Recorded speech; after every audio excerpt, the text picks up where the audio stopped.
Hello friends, അങ്ങനെ 1.5 വർഷങ്ങൾക്ക് ശേഷം നാട്ടിലേക്ക് പോവുകയാണ്. നമ്മൾ ഷാർജ എയർപോർട്ടിൽ നിന്ന് നമ്മൾ ചെക്കിങ്ങും കാര്യങ്ങളൊക്കെ കഴിഞ്ഞ് നമ്മൾ എല്ലാം ലഗേജും കാര്യങ്ങളൊക്കെ ആയി അവിടുന്ന് ഡ്യൂട്ടി ഫ്രീയിലൊക്കെ കയറി നമ്മുടെ എയർ അറേബ്യ ഫ്ലൈറ്റിലേക്ക് പോകാനുള്ള എല്ലാ തയ്യാറെടുപ്പോടു കൂടിയാണ് നിൽക്കുന്നത്.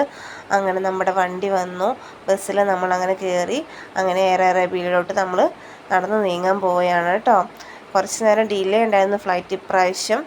നമ്മുടെ ലഗേജൊക്കെ കറക്റ്റായിരുന്നു. ആദ്യമൊക്കെ ടെൻഷൻ ഉണ്ടായിരുന്നു ലഗേജ് കറക്റ്റ് ആവുമോ ഇല്ലയെന്നൊക്കെ. പിന്നെ അതൊക്കെ കറക്റ്റായിരുന്നു. അങ്ങനെ നമ്മൾ ഫ്ലൈറ്റിൻ്റെ അതിലേക്ക് കയറാനുള്ള എൻട്രിയിലേക്ക് എത്തിയിട്ടുണ്ട്.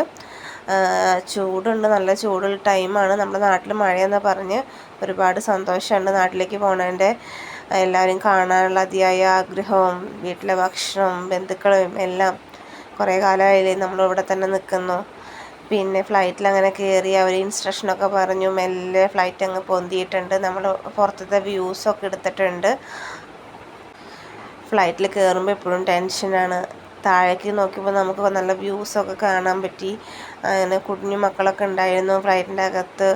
ആ കുഞ്ഞു മോൻ കിടന്ന് കരയുന്നുണ്ടായിരുന്നു അവിടെ അടുത്ത്. പിന്നെ തൊട്ടപ്പുറത്ത് ഞങ്ങളുടെ സീറ്റ് ഒഴിവായിരുന്നു. 2 സീറ്റ് മാത്രമേ ഫുള്ളായിട്ടുണ്ടായിരുന്നുള്ളൂ. അങ്ങനെ നമുക്ക് നല്ല വ്യൂസും കാര്യങ്ങളൊക്കെ എടുക്കാൻ പറ്റി. നമുക്ക് വിൻഡോ സീറ്റാണ് കിട്ടിയത്. അങ്ങനെ നമ്മുടെ ഫുഡ് വരേണ്ട ടൈമായിട്ട്, കാരണം ഉച്ച സമയമായിരുന്നു, നല്ല വിശപ്പുണ്ടായിരുന്നു. അങ്ങനെ ഫുഡൊക്കെ വന്നു. അങ്ങനെ 2 സാൻഡ്വിച്ച് വന്നിട്ടുണ്ടായിരുന്നു. ഒന്ന് ടിക്ക സാൻഡ്വിച്ചും ഒന്ന് നഗറ്റ്സിൻ്റെ സാൻഡ്വിച്ചുമാണ് വന്നത്. അത് നമ്മൾ കഴിച്ചു, നമുക്ക് ഇഷ്ടപ്പെട്ടു. അതിൻ്റെ കൂടെ നമ്മളൊരു കാപ്പുച്ചിനോ ഓർഡർ ചെയ്തിട്ടുണ്ടായിരുന്നു. കാപ്പുച്ചിനോ നമ്മൾ തന്നെ ഷുഗറൊക്കെ മിക്സ് ചെയ്ത് നമ്മൾ തന്നെ അത് മേക്ക് ചെയ്യണം. അങ്ങനെ നമ്മളത് കഴിച്ചു, നല്ല ടേസ്റ്റ് ഉണ്ടായിരുന്നു. അങ്ങനെ ഞാൻ കുറച്ച് നേരം വീണ്ടും കിടന്നുറങ്ങി. അങ്ങനെ ഇരുട്ടായി തുടങ്ങി. നമ്മുടെ നാട്ടിലത്തെ എൻട്രിയാണ് കാണിക്കുന്നത്. അങ്ങനെ നമ്മൾ നാട്ടിലെത്തി. കൊച്ചിയിൽ നെടുമ്പാശ്ശേരിയിലാണ് നമ്മൾ വന്നിറങ്ങിയത്.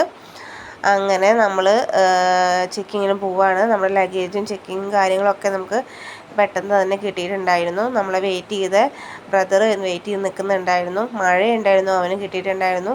പിന്നെ ഫ്ലൈറ്റ് ഡിലേ ആയതുകൊണ്ട് അവനും കുറച്ച് ടെൻഷൻ ഉണ്ടായിരുന്നു. അങ്ങനെ നമ്മളവനെ കണ്ടു. അങ്ങനെ നമ്മളെല്ലാവരും കൂടിയിട്ട് നമ്മുടെ കാറിൽ അങ്ങനെ നെടുമ്പാശ്ശേരിയിൽ നിന്ന് വിട്ടു. അങ്ങനെ പോകുന്ന വഴിക്ക് നമുക്ക് വിശന്നപ്പോൾ നമ്മളൊരു കടയിൽ ഇറങ്ങിയായിരുന്നു. ഫസ്റ്റ് നമ്മൾ ഓർഡർ ചെയ്ത് ഒരു ബീഫും പൊറോട്ടയും, അവൻ ഓർഡർ ചെയ്ത് ഫ്രൈഡ് റൈസും ചിക്കൻ ഫ്രൈഡ് റൈസായിരുന്നു. അങ്ങനെ നമ്മളതൊക്കെ കഴിച്ചു. നല്ല ടേസ്റ്റ് ഉണ്ടായിരുന്നു. നാട്ടിലെ ബീഫിൻ്റെ കറിയുടെ ടേസ്റ്റ് ഒരു പ്രത്യേകത ഉണ്ടായിരുന്നു. നല്ല യമ്മി ആയിരുന്നു. എനിക്ക് ഒരുപാട് ഇഷ്ടപ്പെട്ടായിരുന്നു. പിന്നെ അതൊക്കെ ഫിനിഷാക്കി നമ്മുടെ വീട്ടിലേക്ക് അങ്ങ് പോയി.